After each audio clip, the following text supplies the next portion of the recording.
வணக்கம் நண்பர்களே. இன்றைக்கி நம்ம பார்க்க போகிறது விஸ்காசிட்டி. ஸோ விஸ்காசிட்டின்னா என்ன? ஸோ விஸ்காசிட்டினா நிறைய பேர் டிஃப்ரெண்ட் அண்டர்ஸ்டாண்டிங் இருக்கும். பட் சிம்பிளாக நான் எக்ஸ்பிளைன் பண்ணுறேன். There are two different type of viscosity. First of all, in Tamil we call it as பாகுநிலை or பாய்மநிலை. Most of the guys will have more doubt compared to density and viscosity. They will just confuse with both of them. So first of all, we see about viscosity. So what is viscosity? It is just nothing but it's a measure of resistance. You can say simply it's a measure of resistance of fluid flow. So I measured fluid here. Fluid means it could be either liquid or gas. So that's why we call it as fluid flow. So this resistance, for example, if the water is flowing, so you're pouring some water, so water is flowing like that, or kerosene. So each is flowing with different rate based on its resistance. So that's what we call it as viscosity. Okay, guys. So let's get into the point. There are two types of viscosities here. The first thing is absolute or dynamic viscosity, and the next one is kinematic viscosity. So first one is absolute, or we can call it as dynamic. Both are same only. So what is this absolute or dynamic viscosity?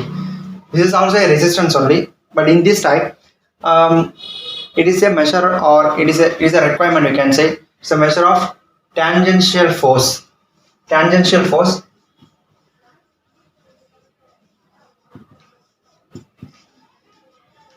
required per unit area.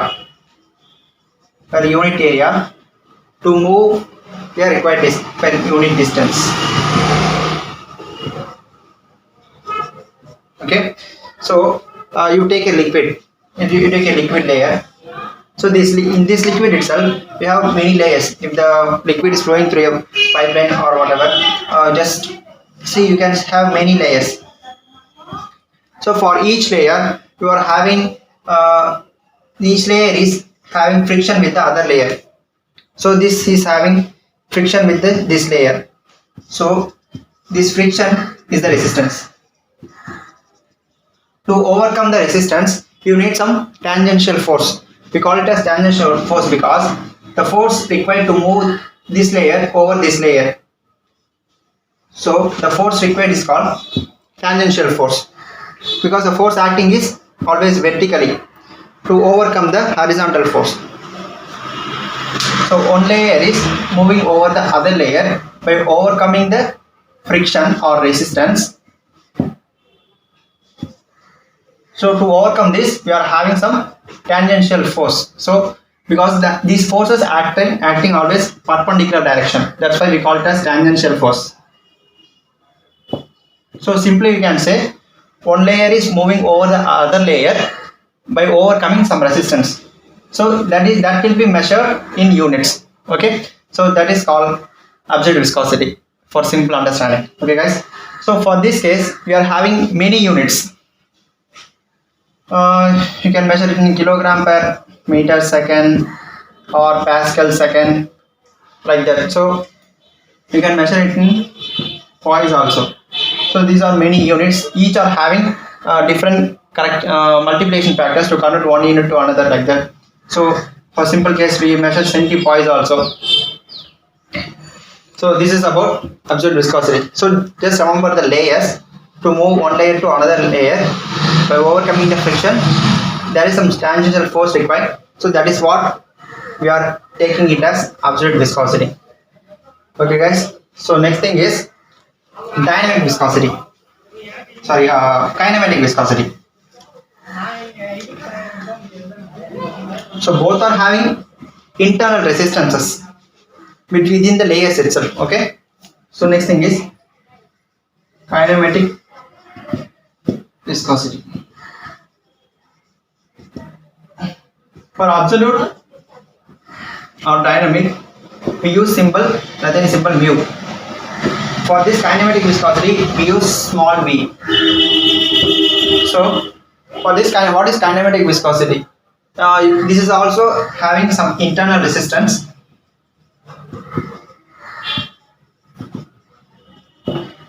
So the kinematic viscosity is nothing but it is same resistance, but it is compared with it is overcoming the gravitational force. So you are having you might have done it in the labs or something. You are having a bottle viscometer. You have heard about viscometer. There is a small bottle here. So that will be filled with some known quantity of oil or any liquid. So that will be tilted downwards. So it will try to fill the bottom bottle. So time taken to fill this bottle. So what is the time taken? Based on the time, we will calculate the kinematic viscosity. But in the case, the actuation is gravity. Gravity is included here. But for that absolute viscosity, we don't have influence of gravity. We have influence of tangential force. So the same internal resistance, by overcoming the gravitational force, what is the time it is taking? Based on that, the kinematic viscosity is calculated. Or simply for by calculation purpose, we can calculate like this: absolute viscosity divided by density is equal to kinematic viscosity.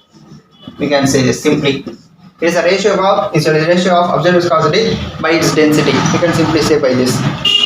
But technically, it is nothing but it's a measure of fluid's internal resistance to flow under gravitational force. Right? The flow is measured under gravitational force. That is the difference between both absolute and dynamic viscosity. Right? So this will be measured in strokes or centistrokes or meter square per second. So like this we have many more units. In other units also we have, those are SSU, Savol's universal seconds, or degree angular, you can say. This is another unit. So like this also we have other units to measure the viscosity. So I think you have got some clear idea, a bit idea about viscosity. If you have any doubts, just ask it in the comment box, or you can, if you want to add some more points, just add it in the comment box. I'll try to improve myself. Thank you.